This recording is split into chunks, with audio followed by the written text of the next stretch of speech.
Welcome back to Time 100 Talks. I'm Edward Felsenthal, Editor-in-Chief and CEO of Time. I'm joined now by a great friend of Time, Angelina Jolie, the activist, actor, director, UNHCR Special Envoy, and Time contributing editor. So great to have you back with us. Thank you. Very happy to be here. So we last spoke in April.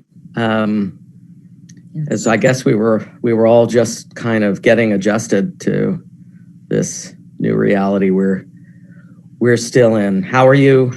How are you doing? How are you and your family handling the pandemic? Are you getting out a little more? You know, I think one of the beautiful things that have come out of the pandemic is we are also aware of each other.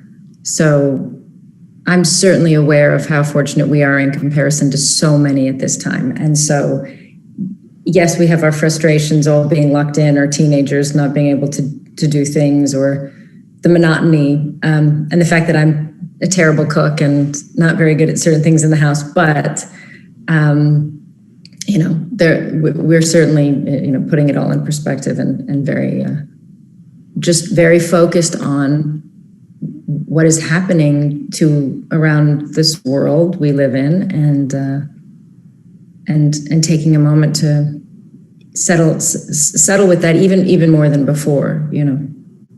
Have you thought about what you'll take from this period? What personally, professionally? I agree with you. It's crisis and opportunity and new eyes, as we. Well, I think one of the things, the last time we spoke so new into this, I think what was most upsetting was how unprepared we realized we were, mm-hmm. how our somehow our disregard for the importance of our interconnectedness, both politically and just with our humanity and the way we look and care for each other and rely on each other as nations and peoples, is something that we really needed to take a hard look at. And we shouldn't have been so ill prepared. We shouldn't have been, even at the onset of this. Our foundation was not strong going into this. Our foundation wasn't strong. We already had 80 million people displaced. We already have a global climate crisis worsening. We already had so many conflicts that we were unable to find a diplomatic solution and build peace and a way forward. We already had domestic violence. We already had so many things. So I think, if anything, this pandemic has really, I think for a lot of people, made us look around, and maybe the best thing about it is things that we were just used to thinking, well, it's the best we've got. Well, this is the only way we know how, so we'll just keep going even though it's not perfect. Now we've had full brakes on, and we realize there is no way to continue like that. We will not make it, and we have to change things drastically and quite fast. I keep thinking about, and I don't know the answer, what have we learned about foresight, about and our lack of it, or it's not even foresight. It's about our inaction in the face of trains we know are coming right at us. You said it really well. I literally just got the new Time magazine, and you've got a piece in it, page 69. For years, we were warned that a global pandemic was inevitable, yet our response has shown a gigantic failure of imagination, preparation, and global cooperation. The parallels with the climate emergency are obvious, and that's something I'm really still trying to get my head around. Is we saw this coming. Time did covers warning about a pandemic. Everybody knew it was coming.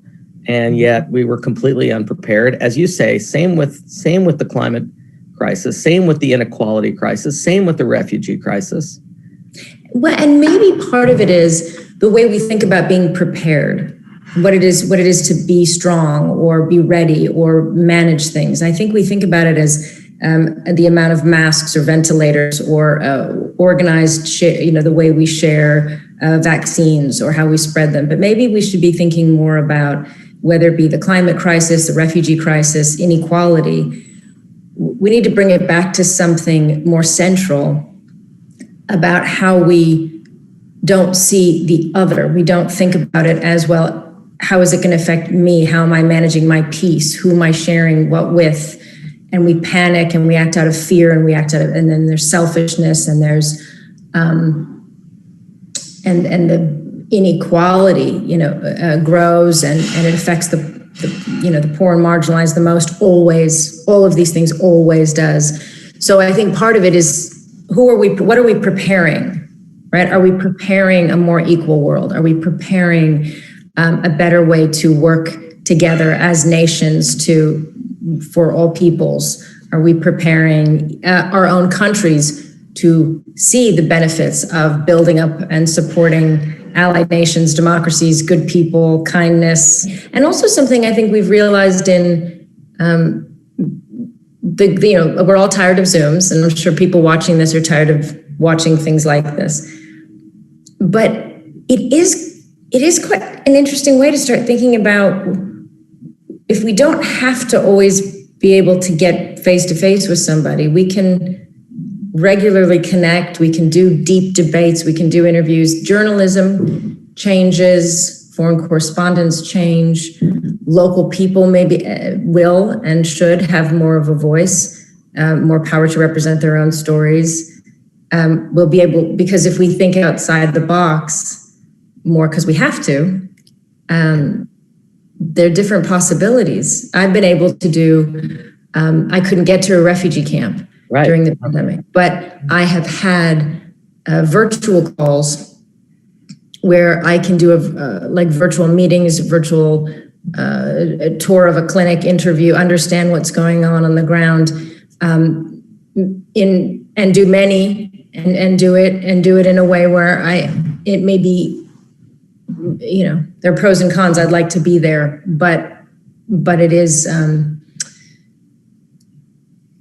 it's been an interesting lesson. I can talk to somebody in the middle of Myanmar and find them and call them in a place that would take 3 boats and 4 days to get there, and they can tell me about what just happened, because there was a situation when I had called them where somebody had been killed, and they were working on 10% rations, and they were going, and we were able to get face to face immediately and talk about it, and hopefully we'll find ways to get that to the citizens of the world. It is amazing to think about, this pandemic versus the one 100 years ago, refugees today versus our ancestors who were, that we can see each other, that the kids can still be in school. It's obviously terrible challenges around online schooling and online everything, but imagine this year without it. Well, exactly. And I think now, as we're coming through these months of the pandemic and being in this environment for so long, we have to all be thinking, okay, we're more familiar with these new tools. What do we do with these new tools? Yeah. When I first started going to refugee camp, nobody had a phone. Right. If most can have a phone, or there can be some kiosk to charge a phone, what can be taught on that phone? How can they be more interconnected with what is happening? How can we even help run a camp of 500,000 people and give it like a bulletin board online to be able to understand food distribution or safety measures or addressing COVID? And it's really relearning very fast. We've jumped very fast, and so it's interesting. And same with education, as you mentioned. So many people displaced from Syria, for example, a country that is known for its education and educated people, and internally displaced refugees. What that means to them, that means to their children, to that generation.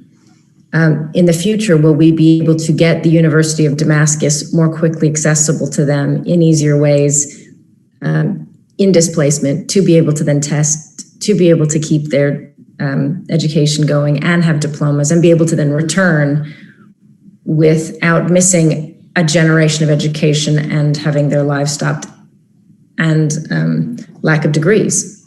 So these things are important to talk about. When we talked in April, I think UNHCR was just beginning to work through how to do its work in the pandemic. How has that? You talked about your own work with refugees and how you've been able to be connected virtually. What about on the scale of UNHCR more broadly? You know, what's been the impact of the pandemic on those efforts? To be very candid, prior to the pandemic, and it's only going to worsen, there was no area where no conflict, no crisis point where we were more than 50% funded. Not one. There are areas where people and the UNHCR staff on the ground are trying to address needs at 10% funding. And I think we all know that is most likely going to grow worse. Right. And what a 10% funding looks like is really unimaginable. It's really hard to, but I remember when I would first visit a refugee camp 20 years ago, and there was a discussion of if there was extra funds, for example, the elderly or the handicapped within the camp, or a women's group, or some area, extra funding for a secondary education because they might have a first but not a second, right? You can have these discussions. This is it's 80 million people we're talking about under UNHCR. That's everyone in society, right? These are in 134 countries. Old, young, people with cancer, people with disabilities, everything you can imagine. Brilliant people, brilliant, different, dealing with almost every single issue, but under the most extraordinarily difficult circumstances.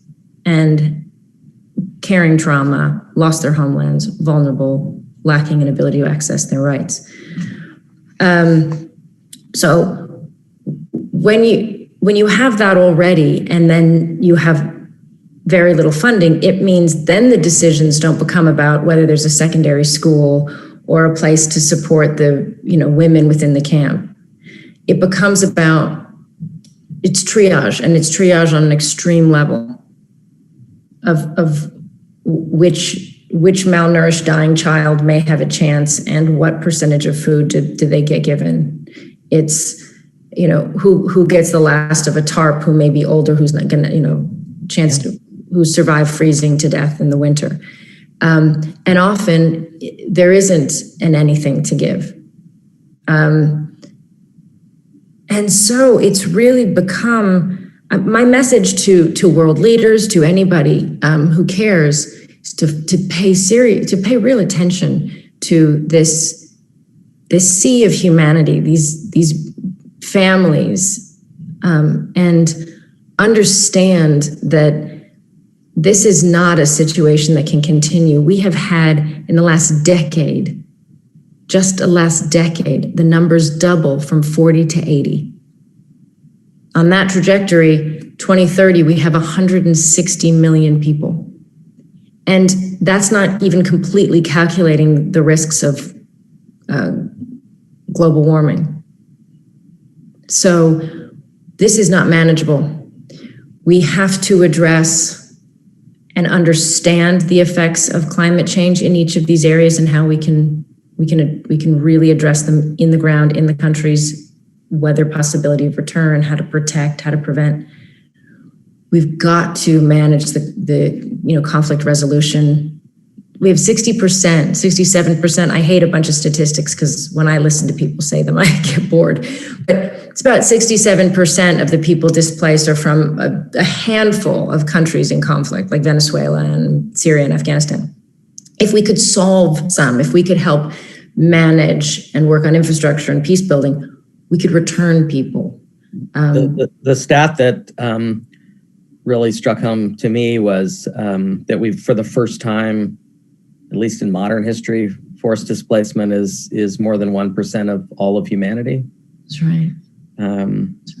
That's really a stunning, shocking fact. And and here we come back to this idea. You just told us where we're going to be in 10 years, statistically speaking. Again, it's a train we can see coming.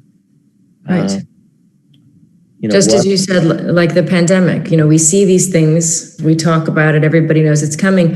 When we say preparation, what are we talking about? When we say we want to bring down the numbers, or we understand that you can't have it's not even just as if these people were displaced and you have to move them. All of the different factors, all of the persecution, the inequality, all that we do to contribute in our own way to check that and make sure we are preventing and problem solving, and we have to take it all very, very seriously. And I think sadly that a lot of that stems from, do the people that make the big decisions truly see others as equal and valuable and worthy of all the effort to support and help and connect and rebuild and invest? And I'm often saddened that I don't feel that it's the case, or we wouldn't be living like this. It is remarkable. You've been doing it 20 years, almost exactly, right? This work. Mm-hmm. And I know you've written that for us, that part of what's changed. I mean, I'd love to hear you talk about how it's shifted over those 2 decades. But what struck me from what you've written is this change from maybe the first 10 years or so, where there was a chance of going home.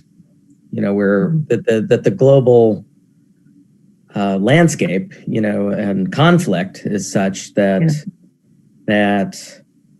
you have this permanent situation. I mean, of course, it's permanent always for some, but that you're meeting refugees you knew as children, and now they're adults and they're still in the same unsafe encampment. What's changed, in that 2 decades? What strikes you the most? I mean, to be honest, maybe in truth, when I first started, I was a little naive. Maybe I didn't see it all 20 years ago. But yes, statistically, there were less people. And we were seeing less people displaced from the effects of climate change. And we were seeing more global efforts to stabilize a country, have a post-conflict plan, and return people to those countries. I live in one. My home is in Cambodia. So I'm in an area that was very close to where there was, for example, a border camp. And those people then would return to a quite landmined area, in my case, in my area. But there was war, there was a displacement, there was a return. I remember what it felt like to have people who'd been in displacement for a decade and then be on the bus with them when they can get back, travel through across a border and land back in their home country, and to be on their own soil and try to reconnect and find friends, family, and just feel that they were home. Didn't matter if it was bombed to nothing, didn't matter if it was, right? It was they were home and they had a place. And I think that's also a real misconception about refugees, that everybody who's displaced, a refugee, a migrant, but especially a refugee, an IDP, a stateless person, that they're desperate to be in your country. They want to be home. First and foremost, they want to be home. I met a man, and we talked about this, but for example, he was a Syrian doctor. And I think this isn't, because it's the levels it takes before somebody becomes fully displaced. And it doesn't happen overnight as a choice. And he stayed in Syria as a doctor for years with his wife and daughter to try to help to stay with the bombs dropping, with everything happening, to stay in his country and to help and support, and putting his family at risk, and because that's war.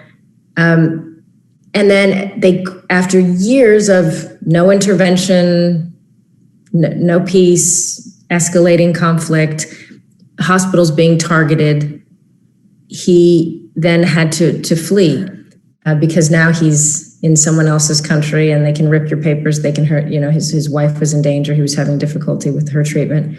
And she begged him to get on a boat because of the abuse and violence she was facing. And he got on that boat. He said they got on a small boat and it brought them to a boat that was full of holes and jam-packed with people. And he said, I don't want to get in.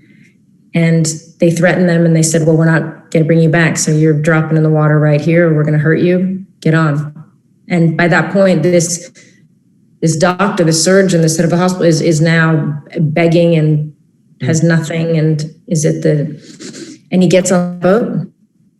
And that boat, which people know, sometimes they get attacked intentionally to sink them. The traffickers make a bunch of money and they know the other side doesn't really want them. Nobody really wants them. So take a bunch of money, take everybody's last possessions. Sometimes they ram boats into the bigger boat and sink it. And his wife and child died. He held on to them as long as he could and they died. And he clearly, when I met him, was still in a state of shock and volunteering to help other arrivals and volunteering at the surgery center and trying to be a good citizen of a new country and beg to stay. But this is one story. That's one person, one man. And he may walk around and somebody sees him at a grocery store and they probably think, look at this guy trying to be in our country, right?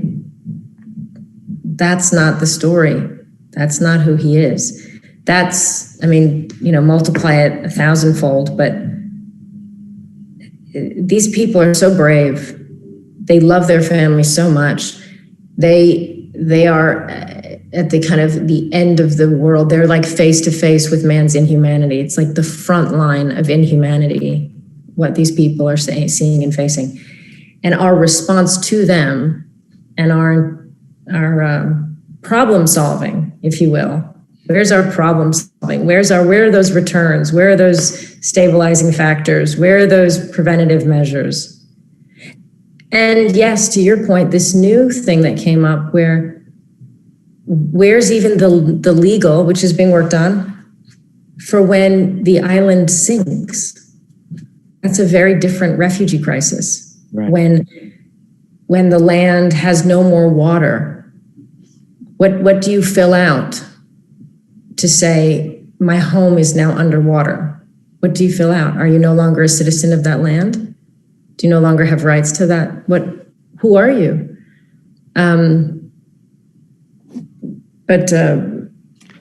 This is like the pandemic. We'll be talking about this in 5 years and 10 years, and we'll be saying, we knew that was going to dry up, or we knew that was going to sink, or we knew that was not going to be a place where people could live.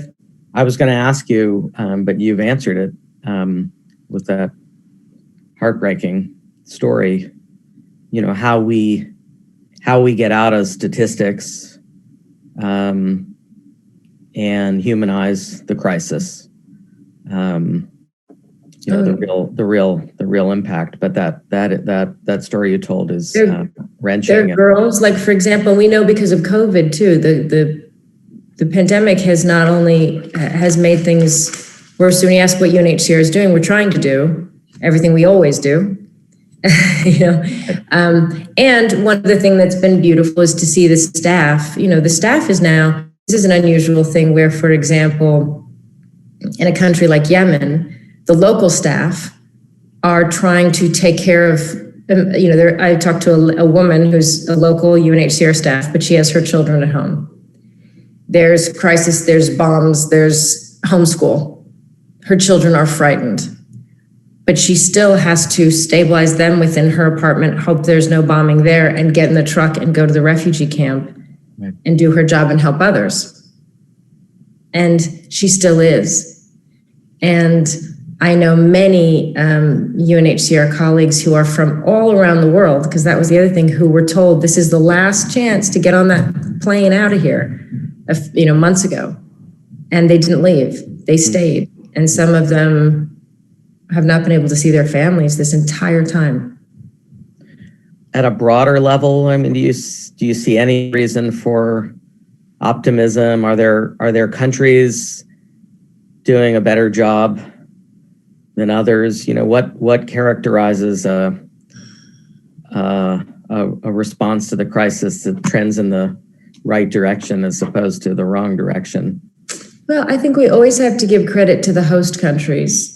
There are many countries, and they are mostly the poorer countries, who have received the higher numbers of people, and are hosting some millions of people. And it's hard on their own economies, and it's a challenge, but they're doing it, and they're keeping their borders open, and they're not forcefully returning people.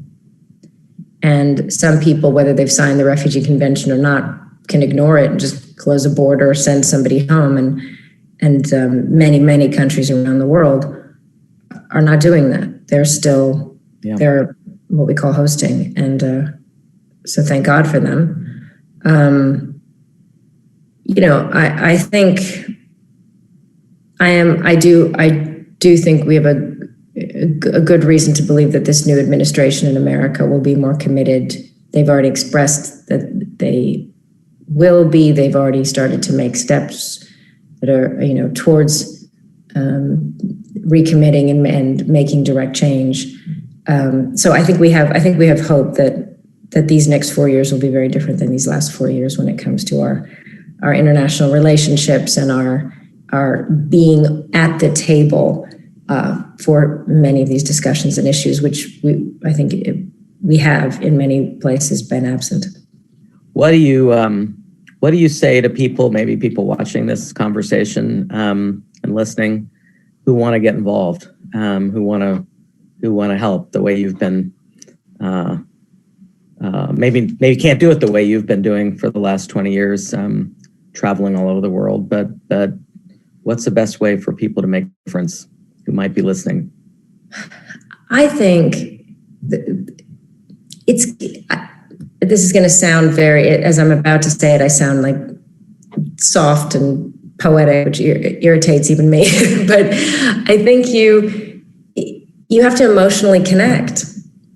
That's what happens when you open up. You decide not to just track statistics or just send funds, which is always very appreciated, but more to really kind of open your mind to always remembering all these other human beings in the world and what they are facing, and make a decision to read about them, learn about their struggles, respect them, honor them with the knowledge of what their experience is. And that will lead you to whichever action in whatever way is best, but to be conscious of them and connected to them. And there are many places to do that, with all the access to social media. And also you can in your own neighborhood, when we were talking about people who have been refugees or, from different countries, respecting cultures, look around you. In America, there's a lot of people who are feeling very separated right now, and to reach out to each other, to be respectful, kind, considerate, all of that. I feel like I'm talking to my children now. but that is what we need. It is. It's about saying, don't just say you believe in equality, and don't just say you're sad for people. Really recommit and look at life differently, and really sit in that understanding. Well, we all have to talk to our children about it. And one of the things I'm curious about is do you see a generational difference, positive or negative, in how younger people think about this issue than Mhm. our generation that's, in control of the rules right now. Well, what gives me a great deal of hope is thinking that there's a 20-year-old right now who's one of those field officers that I spoke of, who's dedicating himself to others across the world, and he or she will be the future head of the UN. Yeah. And it will be a different UN when they take over, and it will be different presidencies, and it will be different. So that's my hope. I have a lot of hope in this younger generation, and yes, maybe we see some extremes from them because they're so exposed. We're so aware of them. There's all this social media. There's all this stuff, but they're asking a lot of questions, and they have the capacity of being more informed than we've ever been, and more connected, which is the most important thing. I'm so happy when I hear my son playing video games with somebody in Uzbekistan. I think it's the greatest thing, speaking in Korean and talking to his friends, and they're playing and they're friends and they know each other and they're not worlds apart. Right. And their problems are not worlds apart. Their realities, their suffering, what's happening in Nigeria is more, young people in New York are more aware of it, and they're showing they do care and they are interested. So, well, that's they're going to step in front of all of it. They're going to say to us, well, tell us or don't tell us, but we're going to find it. We're going to find out about each other and each other's countries. Yeah. So. No, and maybe back to the beginning of our conversation, this is one of the positives we take out of this period, which is a deeper sense of connection, not just virtually and through video games, but just the fact that there's not a single person on this planet who is affected by this virus in some way. That's right. And one thing I will say that is important, and I hope that governments and people are paying attention, are that when a country is looking at a vaccination plan, to please include the refugee population. Yes. This is something that's happening in some countries, but not all countries. And of course, many countries are so poor they don't have a vaccine plan for their own people. That's not what I'm referring to. Those who do, and when there is a plan, to please include them. And not only because it's a good thing to do, it's a fair, kind thing to do, but it is also the only way to actually address this pandemic. So it must be done. Right. There again, the connectedness. If we don't take care of everybody, right, it's with us. It's with us forever. Couple last notes on.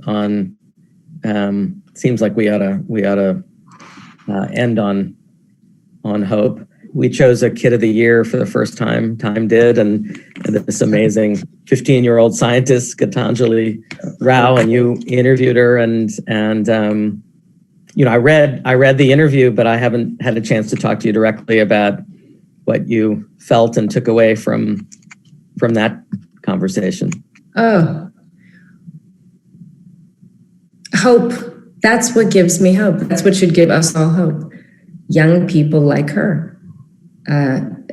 What is she focused on? What does she wake up with? She wakes up with engineering and inventions and science, and she knows the value of being an intelligent, articulate, respectful young woman. And it's beautiful and inspiring. And I felt honored. I have to say I was not very good at school, especially science, so I felt a little intimidated. But I think that was, she was kind to me. It's great. Well, that's a wonderful place to end, unless there are last thoughts you want to leave the audience with. Well, I'm grateful to have these chances to just be a part of the conversation. And none of us have all the answers, but I think it's important we keep sharing what we know in each of our corners and connecting. So I'm just very grateful for the chance to be able to speak about the displaced people in the world, and really do hope that we are not here in 10 years with twice as many people. So I hope to continue these talks to try to do what I can to help prevent that. Thank you. Thanks for sharing that and for everything you're doing. And we'll talk soon. Okay. All right. Take care. Bye. Bye.